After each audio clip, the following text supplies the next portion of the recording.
श्री स्वामिस्तुभ्यम। हर हर महादेव। मेरे मित्रों, मेरे दोस्तों, एक बार फिर आप सभी शुभ भक्तों का मेरे चैनल श्याम सदाशिव में स्वागत करता हूं। मित्रों, चलिए मित्रों, आज आप सभी शुभ भक्तों के लिए एक विशेष जानकारी लेकर आया हूं। उपाय समझ लीजिए कि वो कौन से 7 स्थान हैं जहां पर चंदन लगाने से वैकुंठ की प्राप्ति होती है। भोले बाबा के शिवलिंग पर जाकर, मंदिर पर जाके कौन से वो 7 स्थान है, चलिए मित्रों समझते हैं।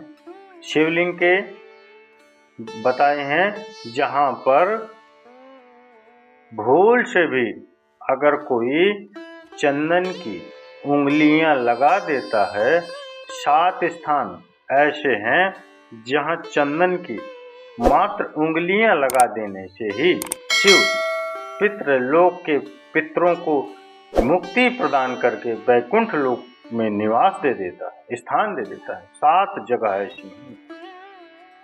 ध्यान से मित्रों, ध्यान से समझिए। और वो 7 स्थान जो चंदन के बताए गए हैं, पहला स्थान भगवान देवाधिदेव महादेव के शिवलिंग पर चंदन का लेकर समझ लेना मित्रों, बड़े ध्यान से, बहुत अच्छे से समझिए माताओं बहनों। आपको लगता है स्वप्न में कोई मुर्दे दिख रहे हैं, या कोई जल रहा है, या कोई मर रहा है, या कोई चला गया है, ऐसा भय लगता है। बच्चों को वहाँ नहीं भेजूंगी, ऐसा हो जाएगा। पति को वहाँ नहीं भेजूंगा, ऐसा हो जाएगा। कोई हमारे साथ कोई गलत तो नहीं कर रहा है, आपको लगता है तो 7 स्थान चंदन के बताएं। पहला शिवलिंग। दूसरा, जहाँ गणेश जी का स्थान, मालूम है ना सबको, आपको मालूम है ना? हाँ, जहाँ गणेश जी का स्थान है वहाँ अलग से गणेश जी बैठे, वहाँ नहीं।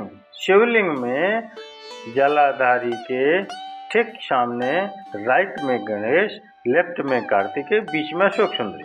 पहला चंदन बाबा के शिवलिंग पर, दूसरा गणेश जी पर चंदन की उंगली, तीसरा षडानंद कार्तिकेय पर चंदन की उंगली, चौथा अशोक सुंदरी पर चंदन की उंगली, पांचवा जलाधारी पर चंदन की उंगली, छठा जो शिवलिंग जल बह रहा है इसके ठीक विपरीत के पीछे चंदन की उंगली, और 7 बार चंदन नंदी के मस्तक की ओर जो सींग लगे होते हैं वो उंगली, वो कब लगाई जाती है?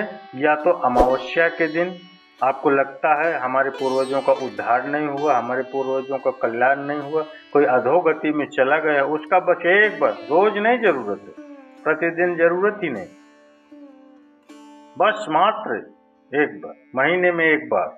अगर अमावस्या के दिन भी आपने चंदन के थोड़ा सा चंदन अगर मेरे देवाधिदेव महादेव को 7 स्थान पर समर्पित कर दिया है। अशोक यहाँ पर वर्णन कर रही हैं, मैना, धन्य और कला की कथा कह रही है। तीनों ने शनकादि ऋषियों से मांगा।